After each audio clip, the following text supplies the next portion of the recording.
ইউসুফ নবীর আল্লাহর নবী ইয়াকুব আলাইহিস সালাম মানে ইউসুফ নবী তার বাবা এত পরিমাণ মুহাব্বত করতেন, বাকি 10 ভাইয়ের এটা সহ্যই হতো না। আব্বা কেন ইউসুফকে এত পরিমাণ মুহাব্বত করেন, আমাদের 10 ভাইয়ের আল্লাহ আব্বা এত মুহাব্বত করে না, এই কারণে 10 ভাই মিল্লা পরামর্শ করলো ইউসুফরে হত্যা করে ফেলবে, ইউসুফরে মেরে ফেলবে। 10 ভাই মিললে এবার পরামর্শ করিয়া ইয়াকুব নবীর কাছে গিয়া বলতেছে, আব্বা জান ইউসুফরে আমাদের সাথে দিয়া দেন, আমরা ইউসুফরে নিয়ে একটু খেলাধুলা করব, ওই মাঠের মধ্যে ইউসুফরে নিয়ে যাবে, একটু খেলাধুলা করব। ইয়াকুব নবী বুঝতে পেরেছে ইয়ারা মনে হয় কোনো কৌশল অবলম্বন করে এসেছি, কারণ ইয়াকুব নবী স্বপ্ন যুগের মধ্যে জানতে পেরেছে ইউসুফরে 10টা বাঘে খেয়ে ফেলতেছে, আর ওই 10টা বাঘ হলো 10 ভাই।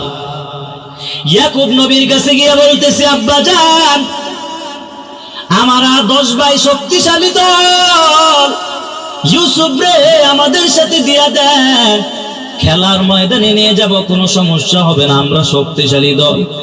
ইয়াকুব নবী চিন্তা করলেন ইউসুফ নবী দুনিয়ায় আসছেন, ইউসুফ নবীর আগে ইউসুফ নবীর পরে আরেকজন ভাই দুনিয়া আসছে যার নাম বিনিয়ামিন। ইউসুফ নবীর 1 বছরের পরপর বছরের মাথায় বিনিয়ামিন দুনিয়া আসছেন। এই 2 ভাই দুনিয়া আসার কারণে মা তার ভারসাম্যটা সহ্য করতে না পেরে দুনিয়া থেকে বিদায় হয়ে গেল। ইউসুফ নবী তার মায়ের কেন তেমন বেশি আদর পায় নাই। ইয়াকুব নবী চিন্তা করলো ইউসুফ তো তেমন মায়ের আদর পায় নাই, এখন তোমরা ইউসুফকে নিয়ে যাইবা, ইউসুফের মা নাই, ইউসুফে এই কথা চিন্তা করে ইয়াকুব নবী একটু দিতে চায় না, কিন্তু 10 ভাই বারবার আদানয় বিনিয়োগ করতেছে, আব্বা জান আমরা শক্তিশালী দল, আমরা যদি নিয়ে যাই কোনো সমস্যা হবে না।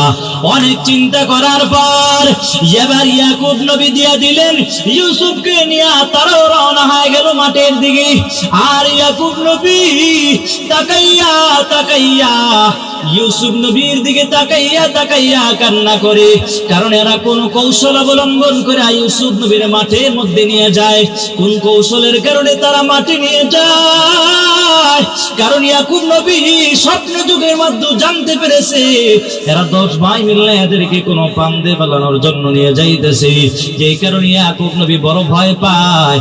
আর ইয়াকুব নবীর দিকে তাকায়, ইয়াকুব নবী ইউসুফের দিকে তাকাইয়া তাকাইয়া কান্না করে।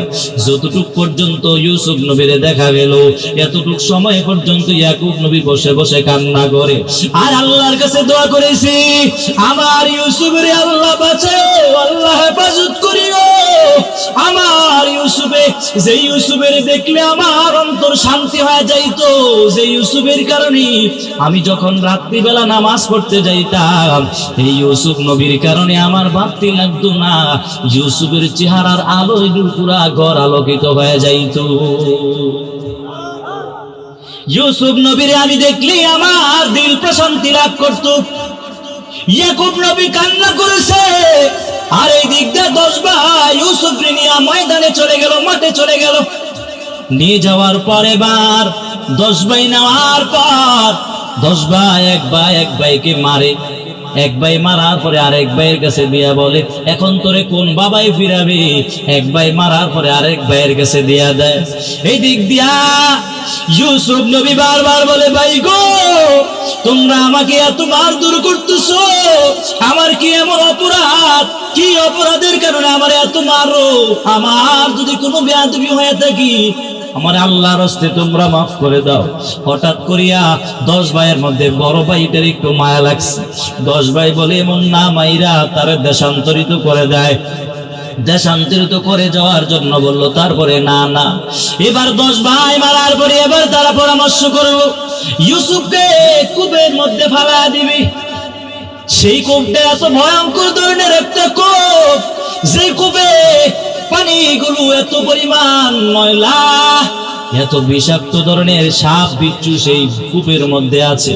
ইউসুফের হাতে পায়ে রশি লাগায়া ওই কূপের মধ্যে ফালায়া দিবে, এই চিন্তা তারা করার পরে আমার আল্লাহ পাক ডাক দেয়া বলে, জিব্রাইল তাড়াতাড়ি করে জান্নাত থেকে একটা পাথর নিয়ে যা, আর জান্নাতি পোশাক নিয়ে যা, আমার ইউসুফের যেন বিন্দু পরিমাণও আমার ইউসুফের যেন সম্মানের উপরে যেন আমার ইউসুফের যেন আঘাত না আসে। জান্নাত থেকে পোশাক আইনা ইউসুফ নবীরে পরায় দেওয়া হলো। আর একটা জান্নাত থেকে একটা পাথর নিয়ে সেই কূপের মধ্যে ফালায় দেওয়া হলো। আর ইউসুফকে যখন তারা হাতে পায়ে রশি দিয়া বাইদা যখন কূপের মধ্যে ফালাবে, যেন ইউসুফ নবী সেই পাথরের উপরে দাঁড়ায় যায়। 10 ভাই মিললে এবার ইউসুফ নবীর হাতে পায়ে রশি লাগায়া এবার ওই কূপের মধ্যে ফালাবে। জিব্রাইল আমিন ঈসা আমার ইউসুফ নবীর শরীরের মধ্যে পোশাকটাও পরায়া দিল, আর একটা পাথর সেই কূপের মধ্যে ফেলে দিল।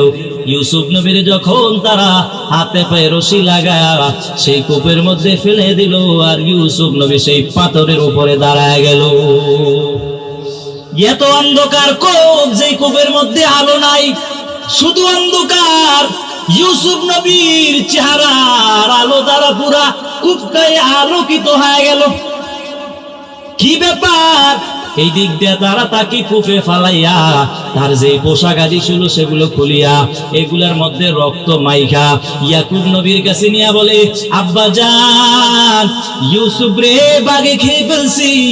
ইয়াকুব নবী তো বুঝতে পেরেছে তোমরা কোনো কৌশল অবলম্বন করে আমার কাছে আসছো, এখন তোমরা আমার বুঝ দিতেছো ইউসুফ রে বাগে খেয়ে ফেলছি।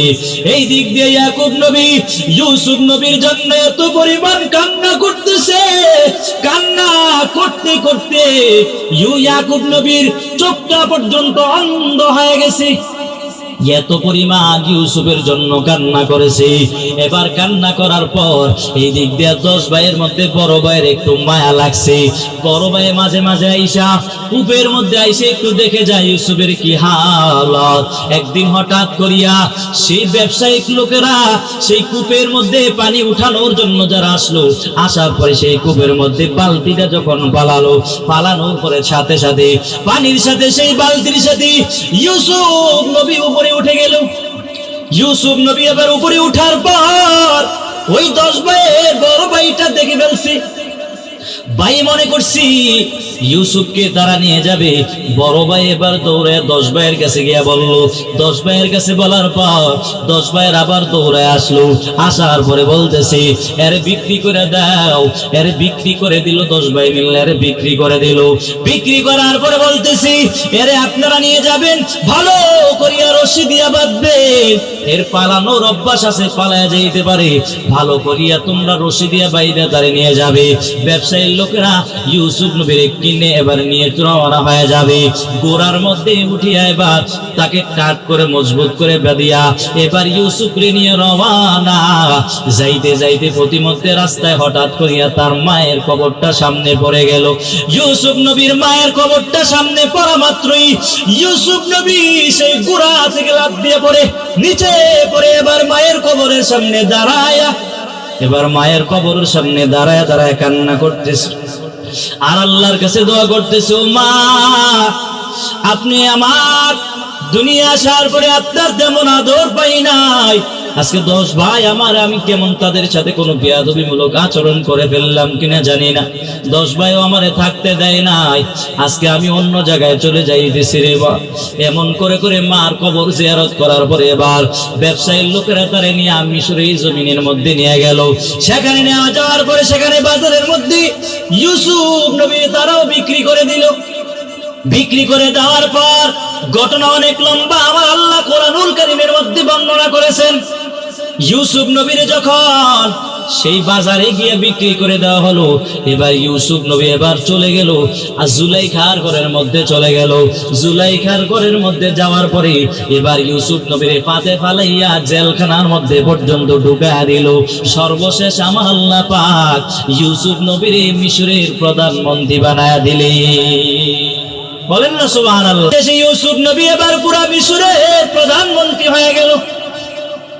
এবার প্রধানমন্ত্রী হওয়ার পর পুরা মিশরের মধ্যে এত পরিমাণ অভাব দেখা দিল, খাবার নাই, হাহাকার।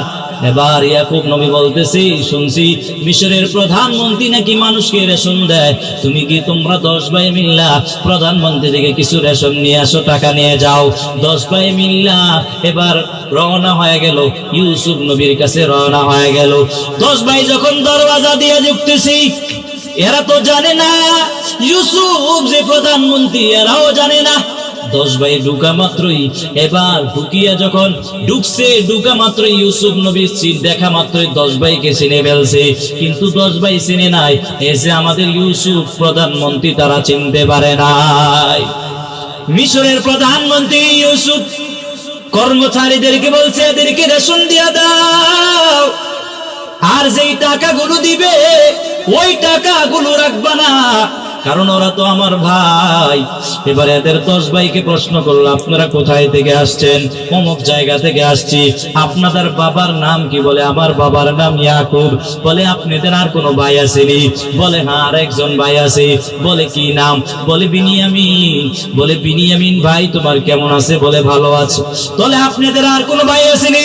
বলে হ্যাঁ, আমাদের আর একজন ভাই ছিল, যেই ভাইয়ের নাম ছিল ইউসুফ। বলে ইউসুফ রে আমরা 10 ভাই মিল্লা কূপের মধ্যে ফালায়া দিয়েছি, সেই শোকের কারণে আমার আব্বা কান্না করতে করতে অন্ধ হয়ে গেছে।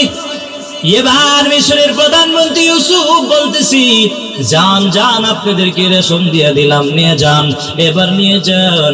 শর্ত দেয়া দেয়, সামনে যদি আপনারা যদি কোনো রেশন নেওয়ার জন্য আসেন, শর্ত হলো সাথে বিনিয়ামিন ভাইটাকে নিয়ে আনতে হবে, সাথে যদি তাকে না নিয়ে আসেন তাহলে আপনাদেরকে রেশন দেওয়া হবে না। এই কথা বলার পরে এবার 10 ভাই মিলিয়া রেশন নিয়ে এবার বাড়ি চলে গেল। বাড়ি যাওয়ার পর এবার সেই রেশনগুলো খোলার পরে দেখতেছি এর ভিতরে টাকাও দিয়ে দিছে, টাকাগুলো রাখে নাই। এবার 10 ভাই বলতেছি, আব্বা জান, মিশরের প্রধানমন্ত্রী কত ভালো, আমাদের রেশনও দিয়ে দিল, আবার টাকাটাও রাখলো না। ইয়াকুব নবী কিছুটা বুঝতে পেরে বলছি, আবার যাও। 10 ভাই এবার বলতেছে, আব্বা জান, এবার রেশন আনার জন্য একটা শর্ত লাগাই দিয়েছে। সেই শর্তটা হলো, যদি আমরা দ্বিতীয়বার যদি রেশন আনার জন্য যাই, সাথে বিনিয়ামিনকে যদি না নেই তাহলে রেশন দিবেন না, প্রধানমন্ত্রী বলে দিয়েছে। এবার বিনিয়ামিনকে নিয়ে তারা রওনা হয়ে গেল। বিনিয়ামিনকে নিয়ে যখন এই 10 ভাই যখন ঢুকতেছে, মিশরের প্রধানমন্ত্রীও দেখে তাকায় আছে। বিনিয়ামিনকে নিয়ে যখন তারা ঢুকে গেল, সবাইকে রেশন দেওয়া হলো।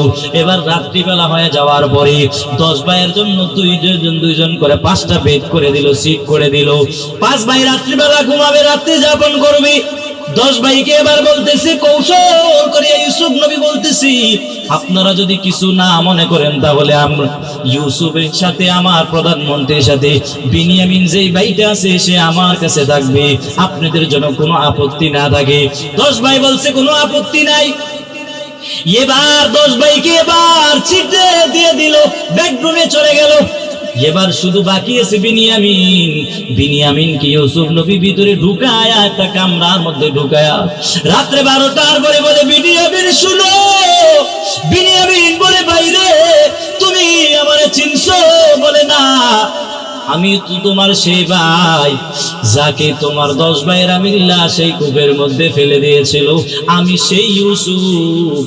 এই কথা বলার পরে ইউসুফ নবীর জড়াইয়া ধরিয়া বলতেছে, ভাই তোমার জন্য বাবা এত পরিমাণ কান্না করেছে, কান্না করতে করতে চোখ দিয়ে পানি পড়তে পড়তে এক প্রকার অন্ধ হয়ে গেছে। এত পরিমাণ কষ্ট আমার বাবা পেয়েছে, আমি জানি এত পরিমাণ কষ্ট। দেখেন বাবা, দুনিয়ার মধ্যে ভাই ভাই এত পরিমাণ আপন, হাসরের ময়দানে ভাই ভাইয়ের পরিচয় দিতে চাইবে না। মুসা নবী তো তার চাচাতো ভাই কারুনকে বারবার বুঝাইছে, আল্লাহর রাস্তায় যাকাত দেওয়ার জন্য বুঝাই নাই। মুসা নবী বলছেন, কারুনকে বলছি আল্লাহর রাস্তায় যাকাত দাও। কারণ কি জবাব দিয়ে বলছি, ক্বালা ইন্নামা উতিতুহু আলা ইলম, আমার নিজের জ্ঞান খাটাইয়া আমি বড় লোক হয়েছি, কেন আমি আল্লাহর রাস্তায় যাকাত দিব। অহংকারী দেখাচ্ছে। কার কারণ আল্লাহর রাস্তায় যাকাত দেওয়ার জন্য মুসা নবী বারবার বুঝাইছেন, বুঝে নাই, বরং মুসা নবীর সাথে একটা অহংকারী ভাব দেখাচ্ছে। আমি নিজের জ্ঞান খাটায় খাটায় বড় লোক হয়েছি, কেন আল্লাহর রাস্তায় দান করব? মুসা নবী তার জন্য একটা বদদুয়া করে ফেললেন। বদদুয়া করার কারণে আল্লাহ পাক কোরআনে জানায় দিয়েছেন, ফাখাসাফনা বিহি ওয়া বিদারিহিল আরদ। কিয়ামত পর্যন্ত কারণ তার ধনভাণ্ডার নিয়ে প্রতিদিন এক বিগত করে নিচের দিকে যেতেই থাকবে, যেতেই থাকবে, যেতেই থাকবে। এখনো যদি আপনি মিশরের জমিনে যান, সেখানে গিয়ে এখনো পর্যন্ত আপনি দেখতে পাবেন আল্লাহর মুসা নবীজি বলছে এই ধ্বংস, ফাখাসাফনা বিহি ওয়া বিদারিহিল আরদ, কিয়ামত পর্যন্ত সে তার ধনভাণ্ডার নিয়ে প্রতিদিন এক বিগত করে নিচের দিকে যেতেই থাকবে। কেন? একমাত্র অহংকারী করার কারণে। তাকে বুঝানো হয়েছে আল্লাহর রাস্তায় যাকাত দাও। শুধু কি তাই? মুসা নবী আল্লাহর সাথে কথা বলার জন্য যাবেন, রাস্তায় একজনের সাথে সাক্ষাৎ হয়ে গেছে। এমন একজন ব্যক্তির সাথে সাক্ষাৎ হয়েছে যেই ব্যক্তির হাত নাই, পাও নাই। ওই ব্যক্তির সাথে সাক্ষাৎ হওয়া মাত্রই আল্লাহর বান্দা বলতেছে, মুসা নবী আপনি কই যান? বলে আল্লাহর সাথে কথা বলার জন্য যাইতেছি। যেহেতু আপনি আল্লাহর সাথে কথা বলার জন্য যান, আল্লাহকে একটু জিজ্ঞাসা করবেন, আল্লাহ আমাকে কেন বানায়াছেন? আমার হাত নাই, পাও নাই, শুধুমাত্র একটা গোস্তের টুকরা। আল্লাহ পাক কেন আমাকে বানায়াছেন? আল্লাহকে একটু জিজ্ঞাসা করবেন মুসা নবী বলছে ঠিক আছে। এই কথা বলার পরে মুসা নবী সামনে চলে গেলেন। সামনে যাওয়ার পরে আরেকজন ব্যক্তির সাথে সাক্ষাৎ হয়েছে। এমন একজন ব্যক্তির সাথে সাক্ষাৎ হয়েছে যেই ব্যক্তির ধন সম্পদ কিছুই নাই, এত পরিমাণ অভাব। মুসা নবীকে বলছে আপনি কোথায় যান? বলে আমি আল্লাহর সাথে কথা বলার জন্য যাইতেছি। নবী গো, আপনি যেহেতু আল্লাহর সাথে কথা বলার জন্য যান, আল্লাহকে একটু জিজ্ঞাসা করবেন কি করলে আমার ধন সম্পদ বেড়ে যাবে। এই কথা বলার পরে মুসা নবী বলছে ঠিক আছে। মুসা নবী এই কথা বলার পরে সামন দিকে গেলেন। আরেকজন ব্যক্তির সাথে সাক্ষাৎ হয়ে গেল। এমন একজন ব্যক্তি যেই ব্যক্তিকে আল্লাহ এত পরিমাণ ধন সম্পদ দিয়েছে, এত পরিমাণ আল্লাহ ধন সম্পদ দিয়েছেন, ধন সম্পদের কারণে একটু সময় পায় না, আল্লাহর জিকির করার টাইমটাও পর্যন্ত পায় না। নবী গো, আপনি তো আল্লাহর সাথে কথা বলার জন্য যাবেন, আল্লাহকে একটু জিজ্ঞাসা করবেন কি করলে আমার আল্লাহ বলার টাইমটা পাবো, কি করলে আমার ধন সম্পদ গুলো কমে যাবে। মুসা নবী আল্লাহর সাথে কথা বললেন। বলার পরে এবার আসলেন ওই যে প্রথম জন ব্যক্তি, যে ব্যক্তি বলেছে আমার হাত নাই, পাও নাই। নবী গো, একটু আল্লাহরে জিজ্ঞাসা করবেন আল্লাহ আমারে কেন বানাইলেন। মুসা নবী বলে আমি আল্লাহকে জিজ্ঞাসা করলাম। আল্লাহ পাক বলেছেন আল্লাহ পাক তোমাকে অনর্থক বানাই নাই। বলে আল্লাহ পাক তোমাকে কেন বানাইছে? আল্লাহ পাক বলছি জাহান্নামের গর্ত বরাবর একটা জাহান্নামে গর্ত আছে, ওই গর্ত বরাবর আল্লাহ পাক তোমাকে বানাইছেন। আল্লাহর বান্দা শোনা মাত্রই শায়েখ জাকারিয়া রাহমাতুল্লাহি আলাইহি তার কিতাবের মধ্যে এভাবে লিখছেন, আল্লাহর বান্দা শোনা মাত্রই আলহামদুলিল্লাহ বলে শুকর আদায় করছে। শুকর আদায় করার কারণে আল্লাহ পাক রব্বুল আলামিন ওই মানুষটাকে আমার আল্লাহ পাক ভালো মানুষে রূপান্তরিত করে দিলেন। আর দ্বিতীয় যে ব্যক্তির সাথে সাক্ষাৎ হয়েছে, যে ব্যক্তি ধন সম্পদ কিছুই নাই, আল্লাহরও পর্যন্ত ডাকে না। নবী গো, আল্লাহকে আপনি কি জিজ্ঞাসা করছেন কিনা? হ্যাঁ হ্যাঁ, আল্লাহরে জিজ্ঞাসা করছি। আল্লাহ বলছে আল্লাহর নিয়ামতের শুকর আদায় করা বাড়ায় দাও, তা বাড়ায় দিলে আল্লাহ পাক বাড়ায় দিবে। আল্লাহর বান্দি এমনি ধন সম্পদ কিছু নাই, এমনি সে অভাব অন্তরের মধ্যে আছি, আবার বলতেছে, মুসা নবী বলতেছে আল্লাহর শুকর আদায় করার জন্য। ওই মহিলা রাগ হইয়া মুসা নবীর একটা ধমক পর্যন্ত দিয়া দিল। ধমক দেওয়ার কারণে আমার আল্লাহ পাক এত পরিমাণ বেজার হয়ে গেছে। আল্লাহ পাক বেজার হইয়া ওই বান্দির উপরে আমার আল্লাহ পাক এত পরিমাণ গজব চাপায়া দিয়েছে, যা ছিল তা সবকিছু নিয়ে আমার আল্লাহ পাক নিয়ে গেলেন। কিন্তু তৃতীয় জন আরেকজন ব্যক্তি ছিল, যেই ব্যক্তিকে আমার আল্লাহ এত পরিমাণ ধন সম্পদ আমার আল্লাহ পাক দিলেন। ধন সম্পদের কারণে আমার আল্লাহকে ডাকার টাইমটাও পায় না। নবী গো, আপনি তো আল্লাহর সাথে কথা বলছেন, আমার আল্লাহ পাক আপনি কি বলছেন? আল্লাহ পাক বলছে আল্লাহর নিয়ামতের শুকর আদায় করা কমায় দাও। ভালো করিয়া বুঝবেন, 3 নম্বর ব্যক্তি আল্লাহ এত পরিমাণ নিয়ামত আমার আল্লাহ দিয়েছেন। আল্লাহ বলছেন, মুসা নবীও বলছে আল্লাহর নিয়ামতের শুকর আদায় করা কমায় দাও। আল্লাহর বান্দা বলে আমি আল্লাহর শুকর আদায় করা ছাড়া আমি থাকতেও পারি না। ওই আল্লাহর বান্দা আল্লাহর নিয়ামতের শুকর আদায়ের উপরে দিয়েছে, বাড়ায় দেওয়ার কারণে আল্লাহ পাক তার নিয়ামত আরো বরকত দিয়ে দিয়েছেন। আর যে ব্যক্তিটা আল্লাহর সাথে গাদ্দারি করেছে, আল্লাহ পাক তার তো দেওয়া দূরের কথা, আল্লাহ পাক তার আরো ধ্বংস করে দিলে। চিল্লা বলেন না নাউজুবিল্লাহ। এজন্য ভালো করিয়া বুঝবেন, আমি কত দূর থেকে আপনাদের এই জায়গায় আসলাম। সেই কুমিল্লা থেকে সেই জুমার নামাজের আগ মুহূর্তে বের হয়ে আস্তে আস্তে এই টাঙ্গাইল পর্যন্ত আসলাম। নদীও পার হলাম, নদীর এপারে আসলাম। এত কষ্ট করে এত দূর দূরান্ত থেকে আসলাম। এত সুন্দর করে যুবক ভাইয়ের একটা সুন্দর আয়োজন সাজাইলেন। কেন সাজাইলেন? এই যে আজকে এলাকায় এত সুন্দর একটা আয়োজন সাজাইলো, জান্নাতের বাগান একটা সাজায়া দিল। কিন্তু কত কপাল করা মুসলমানেরা এখনো পর্যন্ত বাড়িতে দোকানে পারে বসে বসে আড্ডা দেয়, এখনো পর্যন্ত মাহফিল আসতে পারে নাই।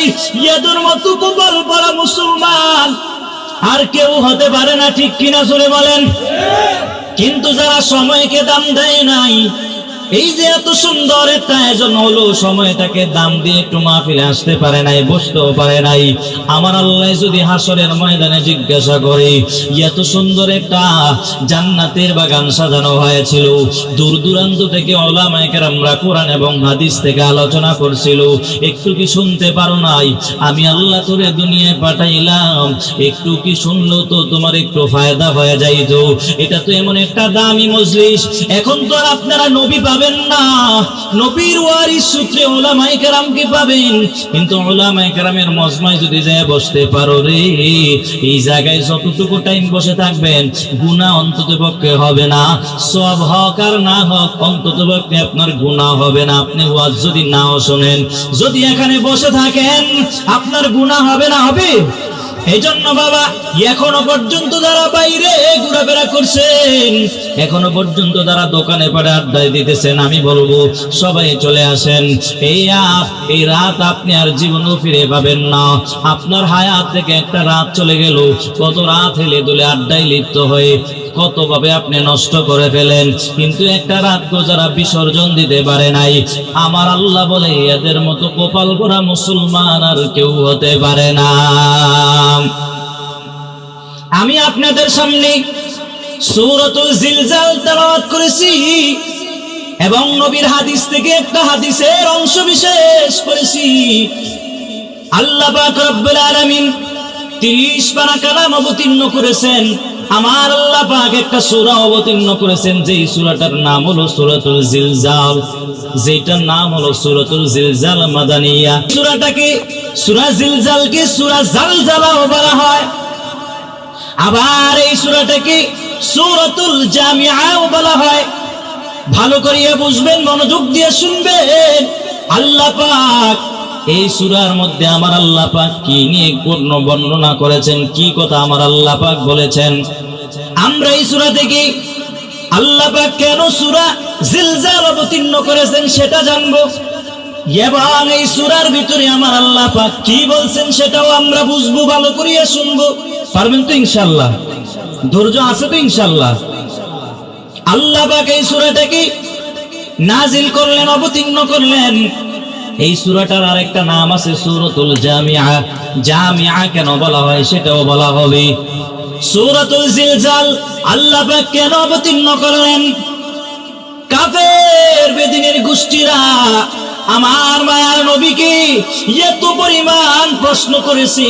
আমার মায়ার নবীকে প্রশ্ন করতেন কাফের বেদিনের গোষ্ঠীরা, আল্লাহর নবীকে প্রশ্ন করত, নবী গো, আপনার আল্লাহর যদি ওয়াদা যদি সত্য হয় তাহলে আপনি জবাব দিয়ে বলেন কিয়ামত কবে সংঘটিত হবে? ইয়াসআলু আইয়ানা ইয়াউমুল কিয়ামা, কিয়ামত কবে সংঘটিত হবে? আল্লাহর ওয়াদা যদি সত্য হয় তাহলে আপনি বলেন কিয়ামত কবে সংঘটিত হবে? ওয়ায়াকুলুনা মাতা হাদাল ওয়াদু ইন কুনতুম সাদিকিন। আল্লাহর ওয়াদা যদি সত্য হয় তাহলে নবী জবাব দেন।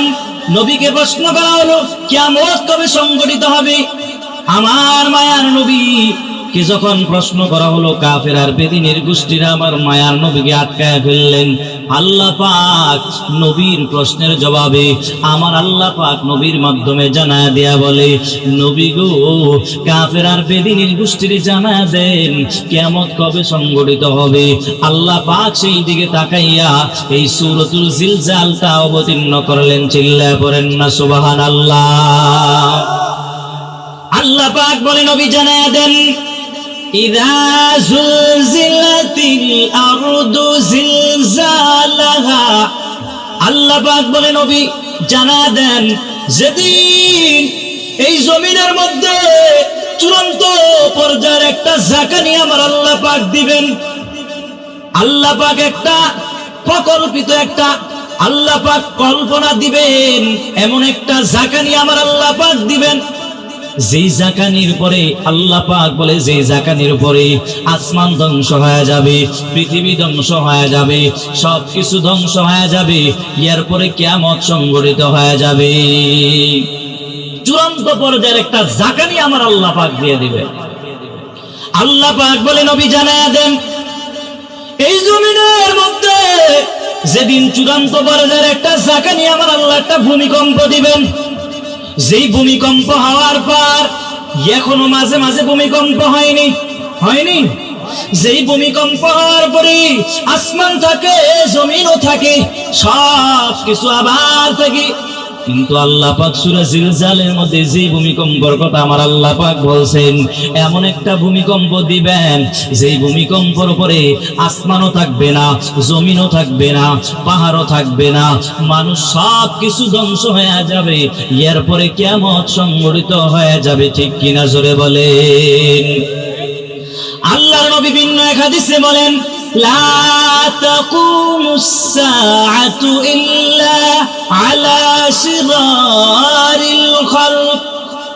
কিয়ামত সংঘটিত হবে না, তবে শুইনা নাও, নিকৃষ্ট মানুষের উপরে কিয়ামত সংঘটিত হয়ে যাবে। এই জমিনের মধ্যে এই যে আজকে মাদ্রাসার মাহফিল হতেছে রে বাবা, জমিনের মধ্যে আসমান থেকে আপনি জমিনে তাকাইছেন, জমিনটা কত উপরে, কোনো খুঁটি নাই, খুঁটি ছাড়াই আসমানটা কিভাবে দাঁড়ায় রইল রে। আল্লাহ নবী বলে, জানায়া দাও এই আসমান আর জমিন কিভাবে দাঁড়ায় আছে, এরও একটা খুঁটি আছে। সেই খুঁটিটা কি জানো? এই যে মাদ্রাসার মধ্যে ছোট ছোট ছাত্ররা মাদ্রাসায় পড়েনি, হ্যাঁ পড়েনি, যেই ছাত্র এখন পর্যন্ত বাড়িতে ভালো করিয়া প্লেটটাও ধুইতে পারতো না, মাদ্রাসায় আসিয়া নিজের প্লেট নিজে ধোয়, আবার শীতকালে কত কষ্ট করিয়া ঠান্ডা পানি দিয়ে ওযু বানাইয়া ফজরের নামাজের আগে ঘুম থেকে জাগ্রত হইয়া আল্লাহর 30 পারা কালামটা নিয়ে বসে যায়, আর আল্লাহর কালামুল্লাহ থেকে তেলাওয়াত করা শুরু করে দেয়। ঠিক কিনা জোরে বলেন। আল্লাহর নবী বলে, জমিনে যতদিন পর্যন্ত আল্লাহ আল্লাহ পড়নেওয়ালা লোক না থাকবে, আল্লাহ পাক কিয়ামত দিয়া দিবেন, মানে দুনিয়া ধ্বংস হয়ে যাবে। যতদিন এই জমিনে একজন ব্যক্তি যদি শুধুমাত্র আল্লাহ আল্লাহ বলনেওয়ালা লোক থাকে, আল্লাহ পাক কিয়ামত দিবেন না, কিয়ামত সংগঠিত হবে না। এই জন্য বাবা তাকায় দেখো, তোমরা তো ফজরের সময় আরামে ঘুমাও, ফজরের নামাজ বাদ দিয়া তোমরা ঘুমাও, কিন্তু মাদ্রাসাগুলি ঢুকিয়া দেখবা, হাফিজিয়া মাদ্রাসায় ঢুকবে, দেখবা ফজরের নামাজের সময় কত ছোট ছোট বাচ্চারা, যে বাচ্চা এখনো পর্যন্ত ভালো করিয়া লুঙ্গিটাও ধুতে পারে না, এখন মাদ্রাসায় এসিয়া নিজের লুঙ্গি নিজে ধোয়, আবার কত কষ্ট করিয়া ঠান্ডা পানি দিয়ে ওযু বানায় 5 বেলার নামাজটাও জামাতের সাথে আদায় করে। ঠিক কিনা জোরে বলে? এরপর করতে আল্লাহ পাক আসমান আর জমিনটা এখনো পর্যন্ত টেকা রাখছেন, কিন্তু আমরা বুঝতে চাই না। আল্লাহ পাক নবীকে বলি, নবী হে জানায় দেন, যেই দিনে এই পৃথিবীর মধ্যে চূড়ান্ত পর্যায়ের একটা ভূমিকম্প হয়ে যাবে, ওই দিন কিয়ামত সংগঠিত হয়ে যাবে, কিয়ামত সংগঠিত হয়ে যাবে। এরপরে রাতে আমার আল্লাহ পাক জানায় দিয়া বলে, ওয়া আখরাজাতিল আরদু আসকালাহা, আল্লাহ পাক বলে জমিন তোমার ভিতরে যত ভার আছে ওই সব ভারগুলো বের করে দাও। এই জমিনের ভিতরে যত গুপ্তধন আছে, যত কিছু আছে, আমার আল্লাহ পাক যেদিন কিয়ামত সংগঠিত হয়ে যাবে, এই জমিনকে আমার আল্লাহ পাক বলবে, জমিনের ভিতরে যত ভার আছে সব ভার বের করে দাও। আল্লাহ পাকের অর্ডার পাইয়া জমিনের ভিতরে যত গুপ্তধন থাকবে, যত স্বর্ণ থাকবে, যত অলংকার পাওয়া যাবে, সব কিছু আল্লাহ পাক বের করে দিবে। আল্লাহ পাক জমিনকে অর্ডার করা মাত্র জমিন সব কিছু বের করে দিবেন। যেই গুপ্তধনের জন্য, যেই স্বর্ণ রূপার জন্য স্বামী তার স্ত্রীর কথা মতো না শোনার কারণে কত ঝগড়াঝাটি হয়ে যায় রে বাবা, যে অলংকারের জন্য কত মারামারি, কত হানাহানি, যেই জায়গা সম্পত্তির জন্য কতজনের সাথে খারাপ আচরণ করে, কি করে না। ওয়াখরাজাতিল আরদু আসকালাহা, আল্লাহ পাক জমিনকে বলবে, হে জমিনের ভিতরে যত ভার আছে সবগুলো বের করে দাও। মুফাসসিরিনে কেরামরা বলে, ছোট বাচ্চা এই যে দুধ পান করার পরে ছোট বাচ্চা যখন বমি করে দেয়, উটকায় দেয়, দেয়নি? আল্লাহর মুফাসসিরিনে কেরামরা বলে যে একটা ছোট বাচ্চা যেভাবে উটকায় দেয় দুধ পান করার পরে যখন বমি করে দেয়, আসমান আর জমিনকে আল্লাহ পাক যখন অর্ডার করবে, জমিনের ভিতরে যত গুপ্তধন আছে সবগুলো বের করে দেবে। বলেন না ঠিক কিনা? ওয়াখরাজাতিল আরদু আসকালাহা وقال الإنسان ما لها, ওই দিন মানুষগুলো বলবে, জমিনের কি হলো রে? وقال الإنسان ما لها, জমিনের কি হলো? জমিন সব কিছু বের করে দিল। وقال الإنسان ما لها يومئذ تحدث أخبارها, সেদিন জমিনের ভিতরে যত ঘটনা ঘটে গেছে, যত বৃত্তান্ত আপনি ঘটাইছেন, সব কিছু জমিন আল্লাহর কাছে বলে দেবে। জমিন আল্লাহর কাছে নালিশ দিয়া বলবে, জমিন আল্লাহর কাছে বলবে, এই জমিনের ভিতরে আপনি যত কিছু করেছেন সব কিছু আল্লাহর কাছে জমিন বলে দিবেন। আসমান আল্লাহর কাছে কথা বলবে, জমিন আল্লাহর কাছে নালিশ দিবেন। জমিনের ভিতরে যত বৃত্তান্ত ঘটনা ঘটেছে সব কিছু আমার আল্লাহর কাছে বর্ণনা করা শুরু করে দেবে। জমিনের কোন জায়গায় দাঁড়াইয়া আরেকজনের ব্যাপারে গীবত করেছো, জমিনের কোন জায়গায় দাঁড়াইয়া আকাম করেছো, জমিনের কোন জায়গায় দাঁড়াইয়া প্রস্রাব করেছো, জমিনের কোন জায়গায় দাঁড়াইয়া তুমি উল্টা পাল্টা করেছো, সেদিন জমিন আমার আল্লাহর কাছে সব কিছু বলে দিবে। পালানোর কোনো সুযোগ নাই। এজন্য আমার আল্লাহ পাক এই সূরা জিলজালের মধ্যে আমার আল্লাহ পাক জানায় দিয়া বলে, ওয়া আখরাজাতিল আরদু আসকালাহা ওয়া ক্বালাল ইনসানু মা লাহা বিআন্না রাব্বাকা আওহালাহা। আল্লাহ পাকের আদেশে জমিন আল্লাহর সামনে কথা বলবে। আল্লাহ পাক জমিনকে ওহীর মাধ্যমে জানায় দেবে। আল্লাহ পাকের কাছে জমিন নালিশ দিয়ে সব কিছু জানায় দিবে। এজন্য সাবধান হয়ে যান। জমিনের ভিতরে আপনি চতুর্পাশে একটা দেওয়াল বানাইলেন, দেওয়াল বানাইয়া এবার ভিতরে ঢুকিয়া যদি আপনি উল্টা পাল্টা খারাপ কাজ করেন আর ভিতরে ঢুকান, আমার আল্লাহ মনে হয় আমার দেখে না, না এটা ভুল ধারণা। আল্লাহ পাক বলেন, অন্ধকারে যখন পিপিলিকা যখন নড়াচড়া করে তার পায়ের নড়াচড়াটাও আমি আল্লাহ পাক দেখতে পাই। জাররা থেকে জাররা পরিমাণ যা কিছু আছে আমার আল্লাহ পাক সব কিছু দেখতে পান। অতএব জমিনের মধ্যে যত ঘটনা ঘটাবেন আমার আল্লাহ দেখেন কি দেখেন না? ইয়াউমাইদিন তুহাদ্দিসু আখবারাহা বিআন্না রাব্বাকা আওহা লাহা। আল্লাহর আদেশে জমিন আমার আল্লাহর কাছে বিচার দিয়ে দিবেন। এরপরে আমার আল্লাহ পাক জানায় দিয়ে বলে বিআন্না রাব্বাকা আওহা লাহা ইয়াউমাইদিন ইয়াসদুরুন নাসু আশতাতাল লিউরাউ আমালাহুম। সেদিন মানুষগুলো দলে দলে ভাগ হয়ে যাবে। এখনো আপনারা দুনিয়ার মধ্যে তাকায় দেখেন কত মানুষ কত পার্টি করে কি করে না। কেউ আওয়ামী লীগ করে, কেউ বিএনপি করে, কেউ জাতীয় পার্টি করে, কেউ আবার হেফাজত করে, কেউ আবার অন্য কিছু করে কি করে না। কিন্তু হাসরের ময়দানে মানুষগুলো নিজের নেক আমলের জন্য মানুষগুলো দলে দলে ভাগ হয়ে যাবে। আর আল্লাহর কাছে কেন তারা ভাগ হয়ে যাবে? লিউরাউ আমালাহুম, তাদের আমলনামাগুলো দেখার জন্য তারা দলে দলে ভাগ হয়ে যাবে। ইয়াউমাইযিন ইয়াসদুরুন নাসু আশতাতাল লিউরাউ আমালাহুম ফামান ইয়ামাল মিসকালা যাররাতিন খায়রান ইয়ারা। আল্লাহ পাক জানায় দিয়া বলে জাররা থেকে জাররা পরিমাণ যদি নেক আমল করো আমার আল্লাহ পাক সেটাও দেখায় দিবেন। দুনিয়ার ভিতরে আপনি সামান্য পরিমাণ মাত্র নেক আমল করেছেন, জাররা পরিমাণ মাত্র নেক আমল করেছেন, আমার আল্লাহ পাক সেটাও আমার আল্লাহ দেখায় দিবেন। ومن يعمل مثقال ذرة خيرا يره ومن يعمل مثقال ذرة شرا يره। জাররা থেকে জাররা পরিমাণ যদি আপনি গুনাহ করেন আমার আল্লাহ পাক সেটাও আপনার আমলনামায় আল্লাহ পাক দেখায় দিবেন। পালানোর কোনো সুযোগ নাই। যদি ভালো আমল একটু করেন আমার আল্লাহ সেটাও দেখায় দিবেন, যদি খারাপ আমল একটু করেন আমার আল্লাহ সেটাও দেখায় দিবেন। এজন্য সাবধান হয়ে যান।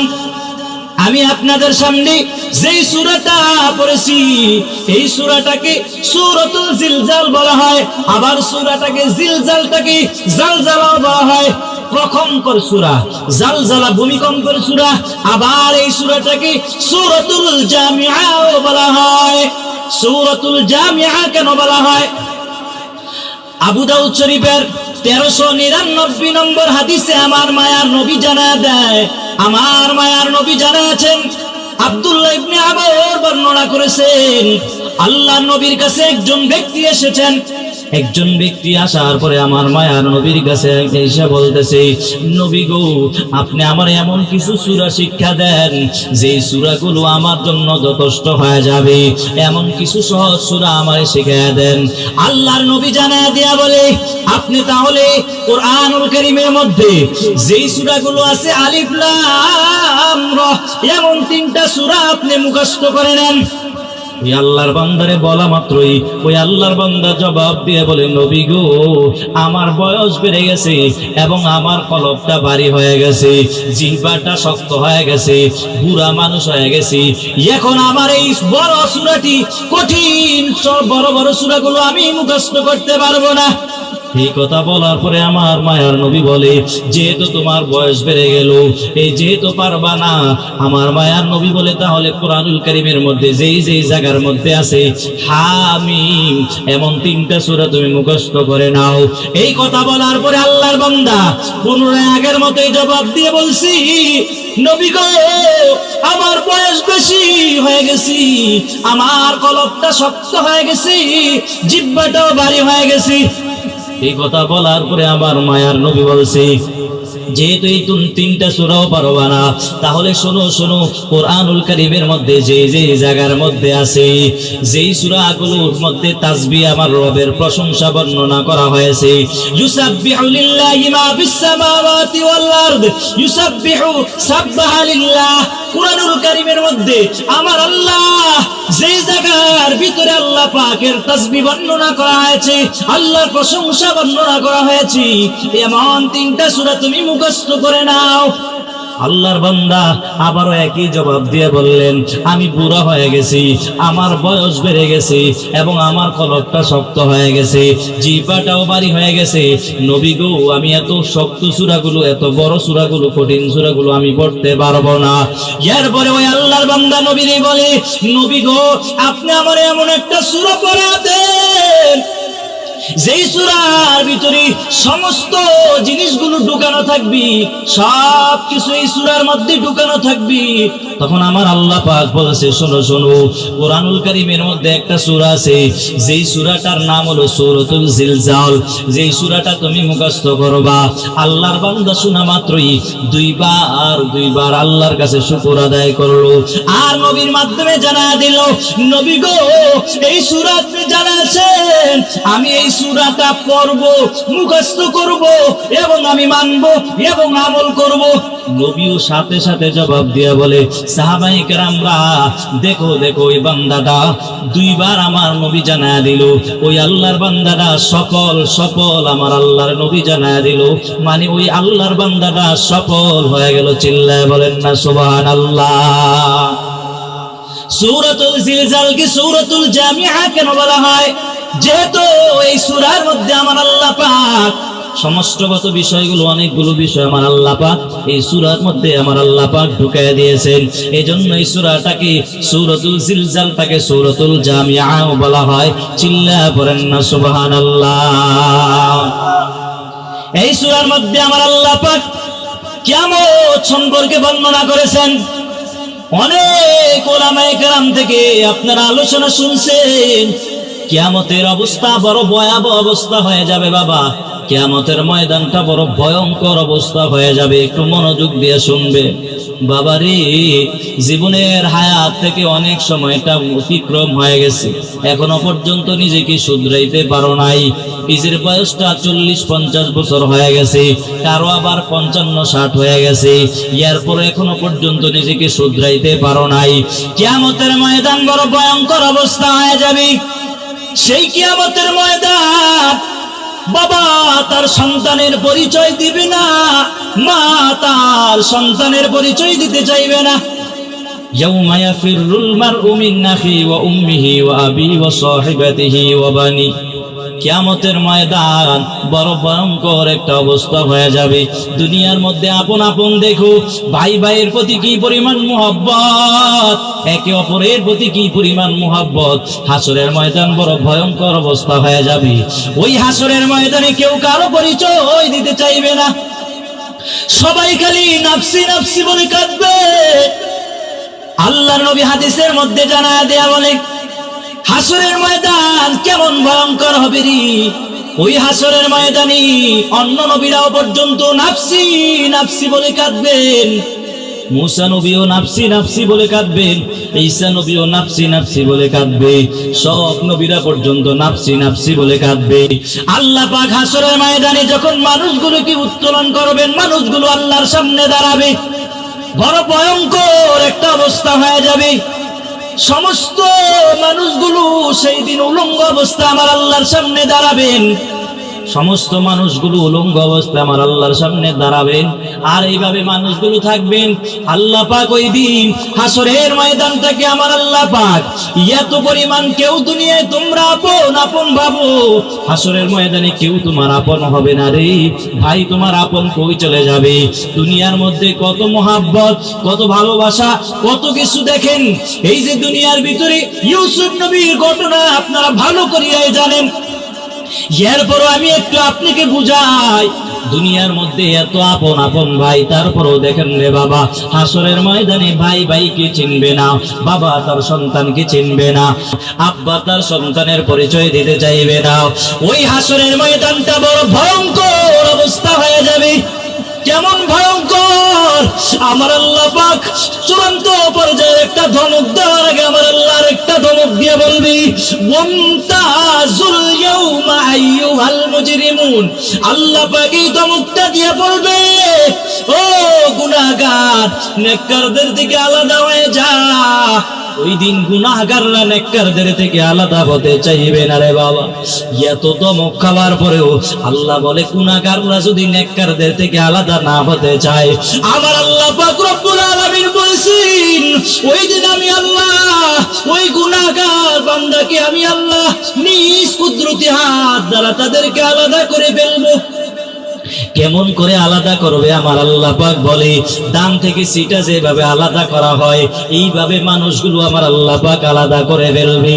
আল্লাহ পাক হাসরের ময়দানে চূড়ান্ত পর্যায়ে একটা ধমক দিয়ে আমার আল্লাহ পাক বলবেন, লিমানিল মুলকুল ইয়াউম লিল্লাহিল ওয়াহিদিল কাহ্হার। আল্লাহ পাক এই কহারিয়াতের আওয়াজটা দেওয়া মাত্রই হাসরের ময়দানটা থরথর করে কাঁপতে থাকবে। নবীরা পর্যন্ত বেহুশ অবস্থায় পড়ে যাবে। মুসা নবী নাফসি নাফসি বলে কাঁদবে, ঈসা নবীও নাফসি নাফসি বলে কাঁদবে, সমস্ত নবীরাও পর্যন্ত নাফসি নাফসি বলে কাঁদবে।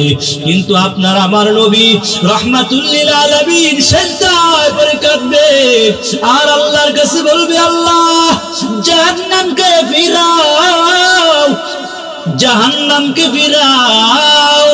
আমার মায়ার নবী বারবার আল্লাহর কাছে সুপারিশ করে বলবে, আল্লাহ গো আমার একটা উম্মত যেন জাহান্নামের আগুনের মধ্যে না যায়। এই দিক দিয়ে জাহান্নাম বলবে, আল্লাহ আমার পেটে বড় ক্ষুধা, যারা নামাজ পড়ে নাই, যারা গুনাহগার বেনামাজি গুলো আমার পেটের মধ্যে দিয়ে দেন। আল্লাহ বলবে জাহান্নাম একটু থাম, কিন্তু জাহান্নাম থামতে চায় না রে বাবা। আল্লাহ বলবে থাম, 70,000 ফেরেশতারাও 70,000 শিকল দিয়া টেনে ধরে রাখতে পারবে না। জাহান্নামীর উপরে তো দ্রুত জাহান্নাম আসতে চাইবে। আল্লাহ বলবে একটু থাম, বিচার কার্যটা শেষ করে নেই। এরপরও জাহান্নাম থামতে চায় না। এই দিক দিয়ে আমার মায়ার নবী বারবার আল্লাহর কাছে সুপারিশ করবে। আল্লাহ পাক নবীকে সান্ত্বনার বাণী শোনায়া দিয়া বলবে, ওয়ালা সাউফা ইউতিকা রাব্বুকা ফাতারদা।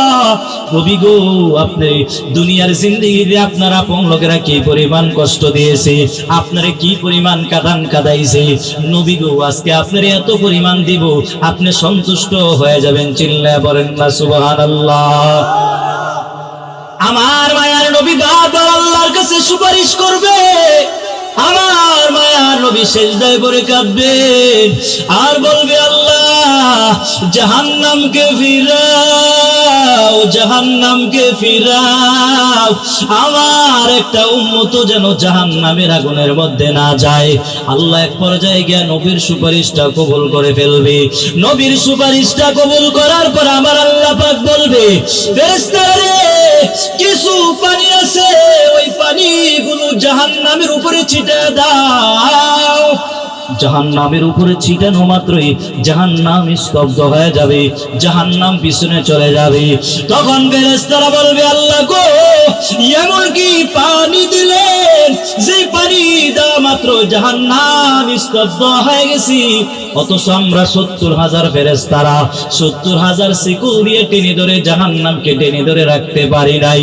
আল্লাহ গো আপনি এমন কি পানি দিলেন যেই পানির কারণে জাহান্নাম স্তব্ধ হয়ে গেল। তখন আল্লাহ পাক বলে, ফেরেশতা শুনো, এটা দুনিয়ার কোনো পানি না, এটা জমজমের পানিও না, আবে হায়াতের পানিও না, এটা কোনো সমুদ্রের পানিও না, এটা কোনো হাউজে কাউসারের পানিও না।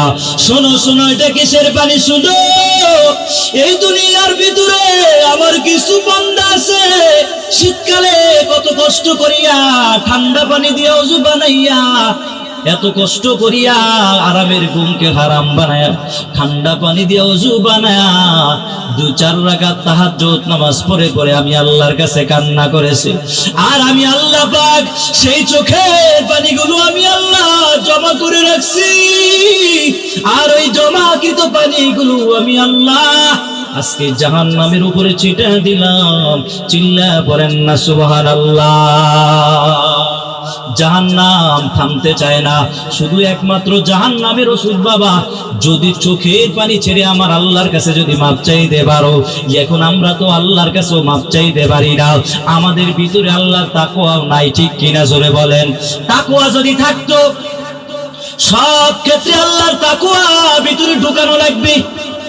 যদি ভিতরে তাকওয়া না থাকে, যদি ইনসাফ আপনি না করতে পারেন, কথার কথা বাবা, আপনি যদি দ্বিতীয় বিবাহ দেওয়ার জন্য যদি কোনো সিদ্ধান্ত আপনি নেন, দ্বিতীয় বিবাহ করবেন আগে প্রথম স্ত্রীকে আপনি ইনসাফ মতো চালাইতে পারেন কিনা সেটা দেখবেন। আল্লাহ পাক কোরআনে বলছে মাসনা ওয়া তুলাসা ওয়া রুবা', কিন্তু চারটা বিয়ার কথা আমার আল্লাহ করে বলেছেন, চারটা বিবাহের কথা আমার আল্লাহ পাক বলেছেন। আল্লাহ কিন্তু বলে নাই দ্বিতীয় বিবাহ করা সুন্নাত, আমার আল্লাহ কিন্তু বলে নাই দ্বিতীয় বিবাহ করা ফরজ, আমার আল্লাহ কিন্তু বলে নাই দ্বিতীয় বিবাহ করা নফল। কিন্তু আমার আল্লাহ পাক দ্বিতীয় বিবাহটাকে আমার আল্লাহ পাক জায়েজ করে রাখলেন। এবার এখন যদি আপনি দ্বিতীয় বিবাহ করার জন্য যদি আপনি কোনো সিদ্ধান্ত নিয়ে নেন, এক নম্বর স্ত্রীর প্রথম নম্বর স্ত্রী ঠিক মতো আপনি তাকে চালাইতে পারেন কিনা, ঠিক মতো তার ভরণ পোষণ আপনি দিতে পারেন কিনা, যদি আপনি ইনসাফ করতে পারেন তাহলে দ্বিতীয় বিবাহ করার আপনার অধিকার আছে। যদি প্রথম নম্বর স্ত্রীর যদি আপনি না সামলাইতে পারেন তাহলে দ্বিতীয় বিবাহ করা আপনার জন্য ঠিক হবে না, ঠিক কিনা জোরে বলেন। কিন্তু ব্যাপারটা কেমন হয়ে গেল, আমরা যদি সোশ্যাল মিডিয়ার ভিতরে যদি কোনো কিছু দেখতে পাই, একে অপরের ব্যাপারে সমালোচনা পর্যন্ত লেগে যায়। দেখবেন বাবা, যদি এবার স্ত্রী যদি কোনো নারী যদি ফেসবুকের মধ্যে যদি কেউ এসে যদি স্ট্যাটাস দেয়া যায়, কেউ যদি ফেসবুকের মধ্যে লাইভ দেয়া যায়, মানুষ নারীর প্রতি বড় দুর্বল, মানুষ বলবে নারী মানুষের কি পরিমাণ জানি জুলুম করে ফেলছে। এই নারীরে আল্লাহ অধিকার দেয় নাই, যদি আল্লাহ পাক নারীকে সমান অধিকার দিতেন, এই কারণে আমার আল্লাহ পাক নারীকে সমান অধিকার দেয় নাই। এখন নারী যদি পুরুষের মতো আচরণ করা শুরু করে দেয়, দেখবেন বাবা বর্তমান সোশ্যাল মিডিয়ার মধ্যে দেখা যায় কি এক অবস্থা, যে স্ত্রী সাহেবার এই জামাই বউর মধ্যে বিভিন্ন জিনিস থাকতে পারে, ভেজাল থাকতে পারে, আবার সমাধান আছে না নাই? এই সমাধান যদি এবার সোশ্যাল মিডিয়াতে চলে যায়, ফিতনা হবে নি? এবার আমরা কিছু পাবলিকেরাও এবার শুধু লেখালেখি শুরু করে দিলাম, এই মেয়েটার এত পরিমাণ জুলুম করতে কেমনে পারলো? যদি মেয়ের দোষও থাকে তারপরও তারা মেয়ের পক্ষে নেই। বাঙালি জাতির স্বভাব এটা, ঠিক কিনা জোরে বলেন? হ্যাঁ, অথচ ঘরের কথা বাইরে কেন যাবে? এটা তো তোমার বোঝা উচিত ছিল। যদি আমার স্বামী কোনো উল্টা পাল্টা করে তাহলে নিজে চিন্তা করো, নিজে যদি নিজের স্বামীকে যদি ভালো না করতে পারো, আর তুমি পাবলিক ফাংশনে এসে যদি মানুষের মধ্যে ফিতনা ছড়ায় দাও, যেই নারীরা এক সময় বলতো যে তোমারে ছাড়া আমি দুনিয়ায় থাকবো না, যদি তোমারে কোথাও নিয়ে যায় তোমারে ফেরত না দিলে আমারে যেন নিয়ে যায়, তারপরও তোমারে যেন ফেরত দেওয়া যায়, পরবর্তী স্ত্রী সিচুয়েশনটা যারা কেমন এমন হয়ে গেল যে নিজে তার ব্যাপারে কেমন জানি এত মায়ার মহাব্বত দেখাইলো, এখন আবার কেমন জানি একটা নারী আবার একটা পুরুষের সম্মান নষ্ট করে ফেললো, ঠিক কিনা জোরে বলে? এজন্য বাবা, ইনসাফ যদি ভিতরে থাকে তাহলে আপনার দ্বিতীয় বিবাহ করার অধিকার আমার আল্লাহ পাক দিয়েছেন। আল্লাহ বলে নাই তুমি ইনসাফ না দিয়ে তুমি দ্বিতীয় বিবাহ করো, প্রথমটাই ঠিক সুন্দর করে তুমি চালাইতে পারো না, দ্বিতীয়টার জন্য যারা চিন্তা করো এর জন্য বোকামি ছাড়া আর কিছুই হতে পারে না, ঠিক কিনা?